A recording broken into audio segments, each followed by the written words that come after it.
మనుషులతో కలిసే ప్రతి జన్మ ధన్యమే.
మనసు మమతలతో మెరిసే మనుషులతో కలిసే ప్రతి జన్మ ధన్యమే.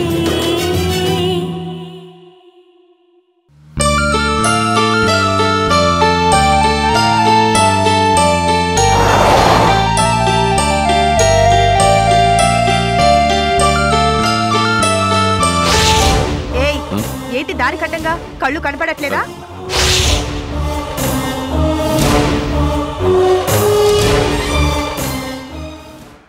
అరే కోటి, నీకు old age వచ్చేసిందిరా.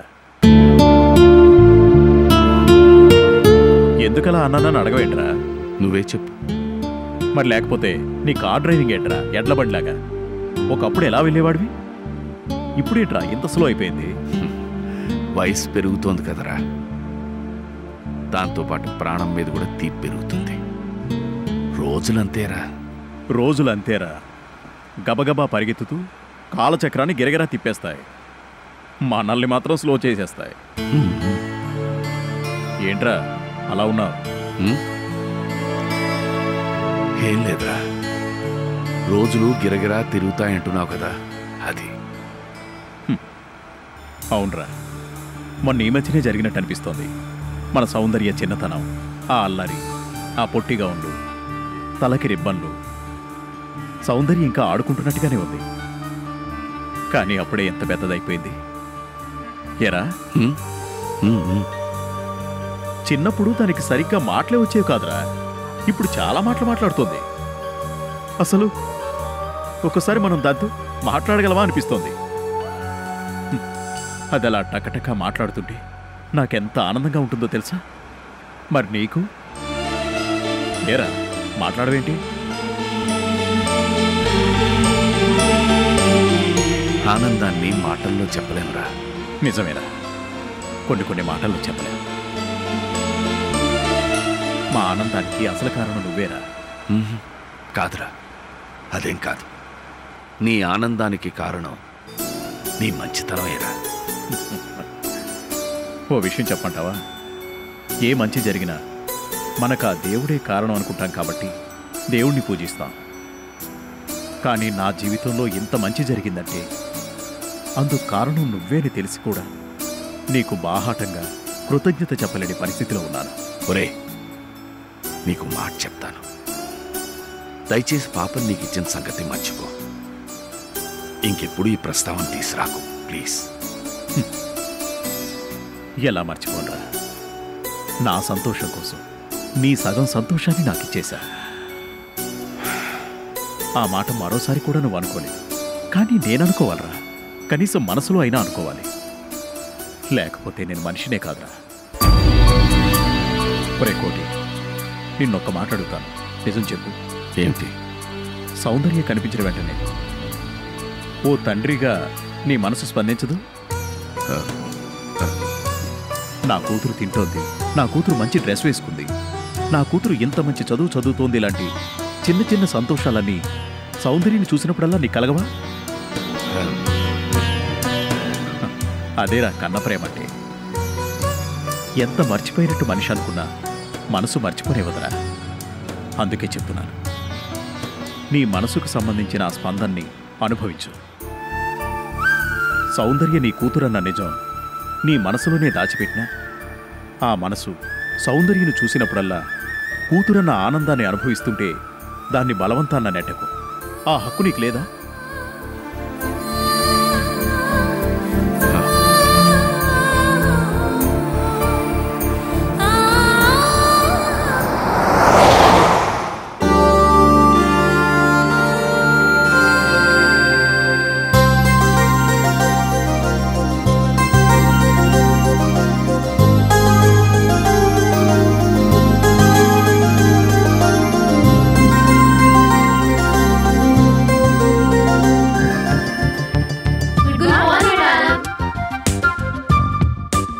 Very good morning.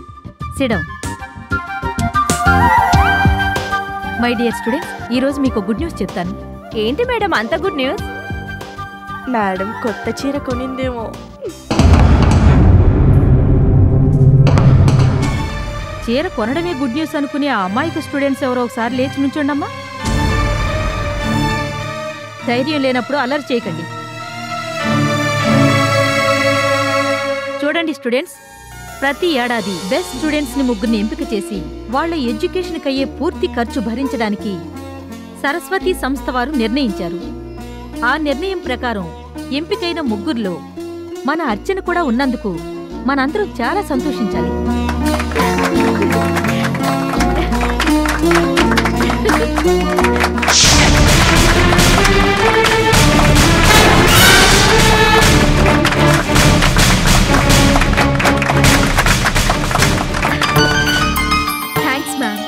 నాకెందుకమ్మా thanks? నీ చదివే నీకు అర్హతనిచ్చింది. ఈ ఇయర్ కాలేజ్ కట్టాల్సిన ఫీజు మొత్తం చెల్లించినట్టుగా కాలేజ్ వాళ్ళిచ్చిన రిసీప్ట్ తీసుకోమ్మా. సెకండ్ ఇయర్ లో మా సౌందర్యకి 2 మార్క్స్ తక్కువ వచ్చాయి. లేకపోతే ఈ క్రెడిట్ అంతా మా సౌందర్యదే. చచా, నాకిలాంటి లక్కెందుకే? ఫీజులు కట్టుకోలేని ముష్టి స్టూడెంట్స్ కూడా ఈ కాలేజ్లో చదువుతున్నారని ఆ సంస్థ గ్రహించే ఈ బిచ్చం వేసింది. డబ్బున్న నాకెందుకు ఈ ముష్టి? ఎంత గర్వం నీకు! ఓ పెద్ద సంస్థ స్టూడెంట్స్ చదువుని మెచ్చి ఇచ్చిన గౌరవాన్ని ముష్టి అంటావా?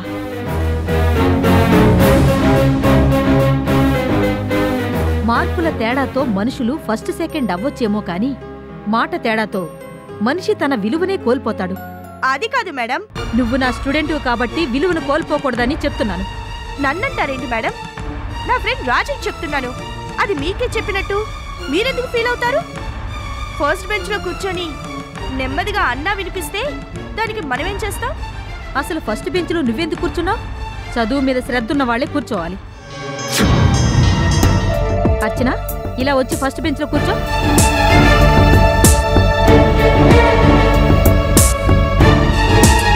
సౌందర్య, వెనక్కి వెళ్ళు. మేడం, స్టూడెంట్స్ మధ్య డిఫరెన్సెస్ క్రియేట్ చేసి ఓ మంచి స్టూడెంట్ ని క్లాస్ రూమ్ లో ఇన్సల్ట్ చేస్తున్నారు. మంచి చెప్పడాన్ని ఇన్సల్ట్గా ఏ మంచి స్టూడెంటు ఫీల్ అవుతుంది సౌందర్య. నీ మైండ్ సెట్ మార్చుకో సౌందర్య, లేకపోతే ఫ్యూచర్లో చాలా ప్రాబ్లమ్స్ ఫేస్ చేయాల్సి వస్తుంది. అర్చనని ఫస్ట్ క్లాస్ స్టూడెంట్ అని మీరే ఆకాశానికి ఎత్తేస్తున్నారుగా. క్లాస్లో అది ఎక్కడ కూర్చుంటే ఏంటి? ఎలాగూ మీరే దాని ఫస్ట్ క్లాస్ లో దానికి ఇస్తున్నారుగా. మనిషికి గౌరవం, స్టూడెంట్స్కి మార్కులు ఒకరిస్తే వచ్చేవి కావు. ఎవరికి వాళ్లే స్వయంగా సంపాదించుకోవాల్సినవి. ఆర్గ్యుమెంట్స్ చేయకుండా నా ఆర్డర్ ఒబే చేసి కనీసం ఒక మామూలు స్టూడెంట్గా అయినా బిహేవ్ చేయి. లేకపోతే ఈ గొడవ ఎంతటితో ఆగదు, ప్రిన్సిపల్ రూమ్ వరకు వెళుతుంది. ఇష్టం వచ్చినట్టు కామెంట్స్ చేయడానికి ఇది ఆడిటోరియం కాదు, క్లాస్ రూమ్. అది గుర్తుంచుకో. వెళ్ళి సౌందర్య. మేడం, నేను కూడా వెనక్కి వెళ్ళిపోతాను. Very good. ఒకే జాతి పక్షులు ఒకే గూటికి చేరుకుంటాయి. రమా, నువ్విలా వచ్చి కూర్చో.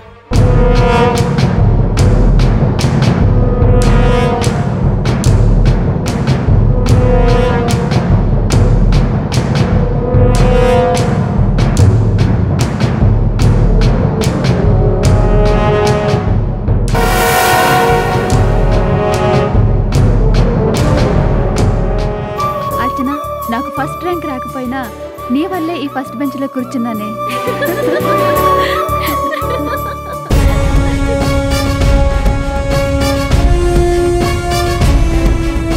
ఏంటి అర్చన, మేడం తిట్టిందని వెనక బెంచికి పంపించిందని నన్ను చూసి నవ్వుతావా? చెప్తా నీ పని. ఫస్ట్ క్లాస్ వచ్చిందన్న నీ పొగరు ఎలా అనుస్తానో చూడు. Sir thank you. Welcome gentlemen, please take your. Thank you sir.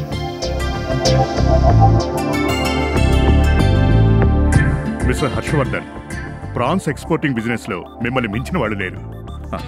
Thank యూ వెరీ మచ్. ముఖ్యంగా ఈ బిజినెస్ లో మీరు పాటిస్తున్న క్రమశిక్షణ, నిజాయితీ, ఈ రెండే మిమ్మల్ని ఈ స్థాయికి తీసుకొచ్చాయి. అందుకే జపాన్కు చెందిన ఓ పెద్ద కంపెనీకి డి కంపెనీ పేరునే సజెస్ట్ చేయడం జరిగింది. ఆ కంపెనీతో మీరు గనక కాంట్రాక్ట్ కుదుర్చుకుంటే ఇన్నాళ్ళు మీరు చేస్తున్న కాంట్రాక్ట్లన్నింటిలోకి ఇదే పెద్ద కాంట్రాక్ట్ అవుతుంది. అంటే ఈ కాంట్రాక్ట్ సుమారు ఎంతలో ఉంటుంది? 5 crores. అయితే సరుకు క్వాలిటీతో పాటు చెప్పిన టైంకి డెలివరీ ఇవ్వగలిగితేనే ఈ కాంట్రాక్ట్ మీ సొంతం అవుతుంది. లేకపోతే పరువుతో పాటు డిపాజిట్గా మీరు కట్టిన 2 కోట్లు కూడా నష్టపోవాల్సి వస్తుంది. ఈ కాంట్రాక్ట్లో లాభము ఎక్కువే, రిస్క్ కూడా ఎక్కువే. ఆలోచించండి.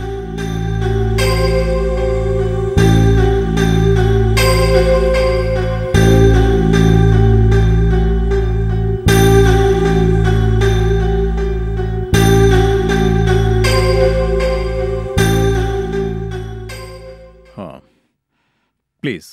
మరి మీకు? వారి సంగతి నేను చూసుకుంటానండి. Sir, tea or coffee? Tea. Okay sir. తీసుకోండి సార్. Thank you.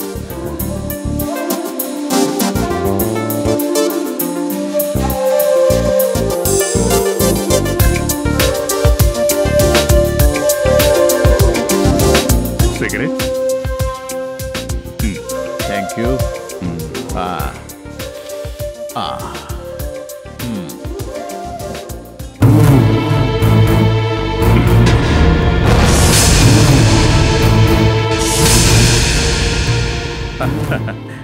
సరే, అంత పెద్ద కంపెనీతో కాంట్రాక్ట్ కుదుర్చుకోవాలనే ఆశ ఉంది, రిస్క్ కూడా ఉంది కాబట్టి ఆలోచించుకోవాల్సిన అవసరం ఉంది.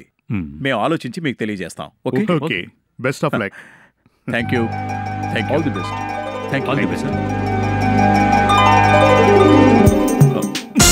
ఏరా, నీకు అసలు బుద్ధుందా? వాళ్ళేదో సభ్యతకు నాకు సిగరెట్ ఆఫర్ చేస్తే దాన్ని అలా విరిచేస్తావా? వాళ్ళు ఏమనుకుంటారు? వాళ్ళు ఏమనుకుంటే నాకేంట్రా? అది కాదురా, సిగరెట్ ఆఫర్ చేయటం ఓ మర్యాద, తీసుకున్న సిగరెట్ తాగడం అదో మర్యాద. ఏదో వాళ్ళ మర్యాద కోసం సిగరెట్ తాగుతుంటే ఓ పెద్ద ఫోజు. ఈ మర్యాద ఏమిటో నాకు తెలియదు అనుకున్నావా? రేయ్, దమ్ము కొట్టడంలో నీ తర్వాతేరా ఎవరైనా. డాక్టర్ ఏమన్నాడు? సిగరెట్ జోలికి వెళ్ళకూడదన్నాడు. తెలిసి తెలిసి ఆరోగ్యం ఎందుకు పాడు చేస్తా? అది కాదు, నీ ఆరోగ్యమే నాకు చాలా ఇంపార్టెంట్. వాళ్ళు ఏమనుకుంటారన్నది నాకు అనవసరం. టీ ఉంది, తాగుతావా? అక్కలా. ఓకే.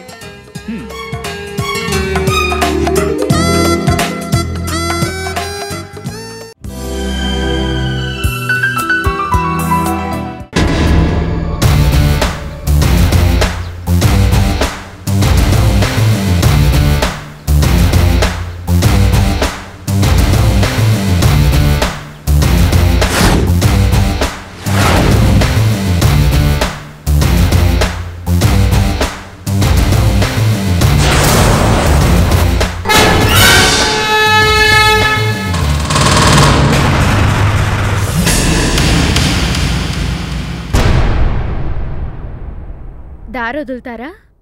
ఏ ఫస్ట్ క్లాస్ స్టూడెంట్ అని నీకెవరైనా సన్మానం చేస్తానన్నారా? ఎందుకు, మనమే ఒక సన్మానం చేస్తే సరే.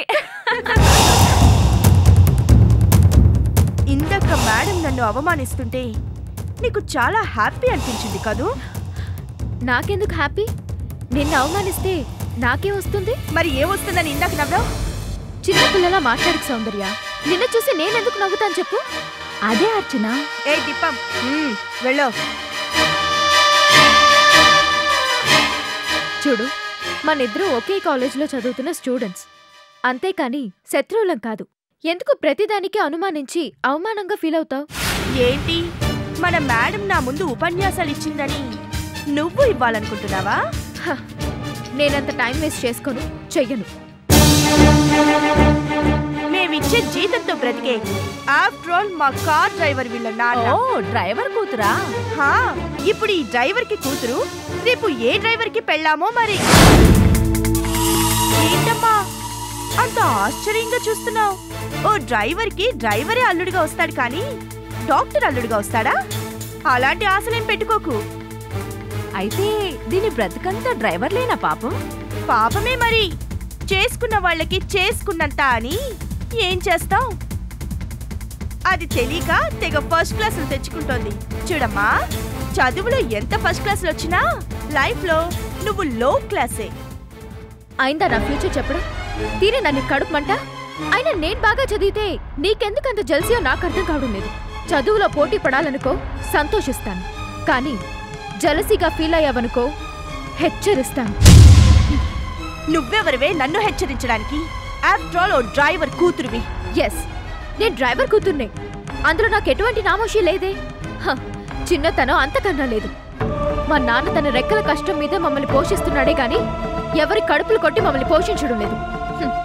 అయినా నేను డ్రైవర్ కూతుర్నని చెప్పి మీ ఫ్రెండ్స్ ముందు నన్ను అవమానిద్దామని ట్రై చేశాం. క్లాస్ రూమ్లో నేను డబ్బు లేని దాన్ని చులకన చేద్దామనుకున్నాం.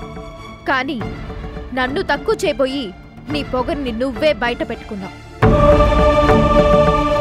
ఏంటే డ్రైవర్ అంటే మీకు అంత చులకన భావమా?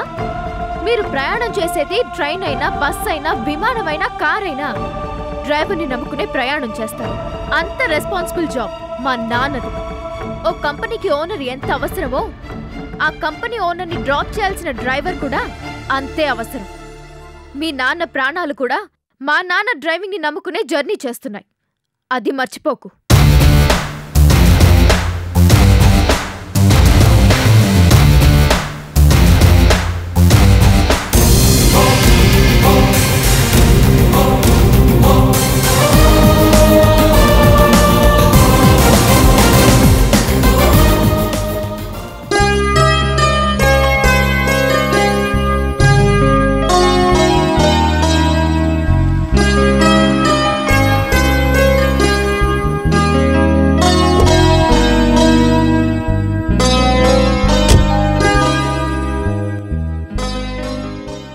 ఏమ్మా సౌందర్య, కాలేజీ నుంచా? ఇదిగో చూడు, ఇంకోసారి నన్ను ఎప్పుడైనా పేరు పెట్టి పిలిచావో జాగ్రత్త.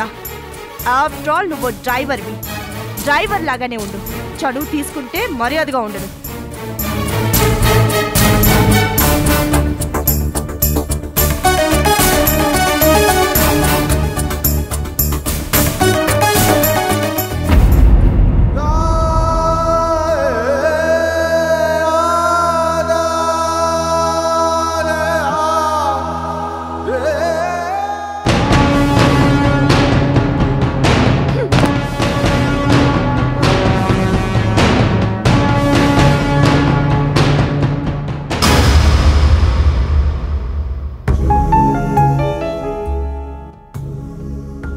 ఏంటమ్మా అలా ఉన్నావు? ఏవైంది? దానికి చాలా పొగరమ్మా. ఎవరికమ్మా? ఇంకెవరు? ఆ డ్రైవర్ కూతురు అర్చనకి.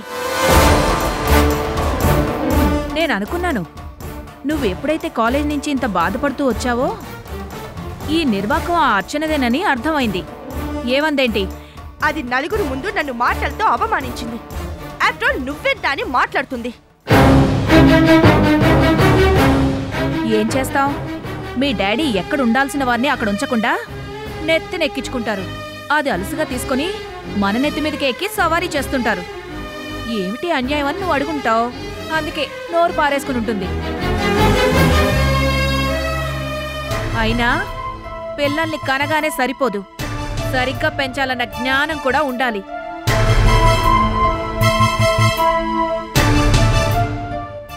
సంగీత, నా మీద అరుస్తారేంటి?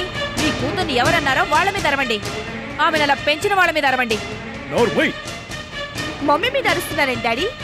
మీకు నా మీద ప్రేముంటే వెళ్ళి ఆ అర్చనని చంప పగలగొట్టండి. ఎక్కువగా మాట్లాడేవంటే నీ చెంప పగలగొడతాను. చూసావా మమ్మీ, డాడీ? అంతేనమ్మా. అయిన వాళ్ళకి ఆకులు, కాని వాళ్ళకి కంచాలు అని మన మీద ఈ అరుపులు. అయ్యో, కూతుర్ని ఎవరేమన్నారో, పాపం ఏం బాధపడొచ్చిందో, ఎలా ఓదార్చాలో అని ఆలోచన లేని తండ్రిని చూసి నువ్వు నేను బాధపడటం తప్ప ఏమీ చేయలేమమ్మా. ఈ బాగోతో అందరూ చూస్తారు, ఓహో ఇతనికి పెళ్ళాం మీద కూతురు మీద ఉన్న ప్రేమ ఇంతే కదా అని మనకు అంతే విలువిస్తారు. మనుషుల్ని బట్టి విలువ ఉంటుంది. నీ కూతురు ఎవరిని ఏమీ అనకుండానే అవతల వాళ్ళు అంటారా? అడుగు నీ కూతురు ఏమని ఉంటుందో. ఏమన్నాను? డ్రైవర్ కూతురు అన్నాను. ఏ అర్చన నాన్న ఈయన కాదా? ఈయన డ్రైవర్ కాదా? మరి నిన్ను చేపలమ్ముకునే వాళ్ళ కూతురుని ఆట పట్టిస్తే నీ కోపం రాదా? మనల్ని ఎవరు ఆట పట్టిస్తారు? మన క్రోర్స్ లో బిజినెస్ చేసి డబ్బున్న వాళ్ళం. అది నీకు డబ్బుంది కాబట్టి నిన్నెవరో ఆట పట్టించకూడదు. నీకు డబ్బుంది కాబట్టి నువ్వెవరినైనా ఆట పట్టిస్తావు. అదేనా నీ ఉద్దేశం? ఈ బాధనెప్పుడు మీ డాడీతో చెప్పకమ్మా. చిత్తగించండి మహారాజా అంటే మరో 4 తగిలించండి అనే రకం.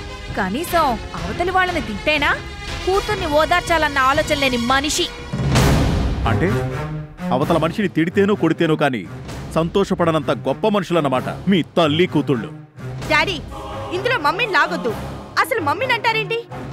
అంటే అర్చన నానండి, లేదంటే ఆ మనిషిని పెంచిన వాళ్ళు మీ చుట్టూ ఉన్నారుగా, వాళ్ళకి 4 చివాట్లు పెట్టండి. వీలైతే మమ్మల్ని వెనకేసుకురండి. మీలాంటి తల్లి కూతుళ్ళని వెనకేసుకొస్తే చదువుకున్న మనిషివేనా అని నా మొహాన్ని ఉమ్ముతారు. చూసావా మమ్మీ, మనల్ని సపోర్ట్ చేయడమే తనకి పెద్ద అవమానంగా డాడీ ఫీల్ అవుతున్నారు. ఇంత సూటిగా చెప్పిన తర్వాత డాడీ సపోర్ట్ కొనడానికి మనకు సిగ్గుండాలి. పోనీలేమ్మా, కాలేజ్ నుంచి వచ్చాక ఏమీ తినలేదు, టిఫిన్ తిందు గాని పద. వద్దు, నేనిక ఏమీ తిన్ను, ఇలాగే చేస్తాను. అమ్మ సౌందర్య, చిన్నమ్మగారు, నా కూతురు అర్చన తరపున నేను మీకు క్షమాపణ చెప్తున్నాను. ఇంకెప్పుడు నా కూతురు మీకు ఎదురు చెప్పకుండా నేను బుద్ధి చెప్తాను. అలాగే అన్న మాత్రం నీకెళ్ళమ్మా.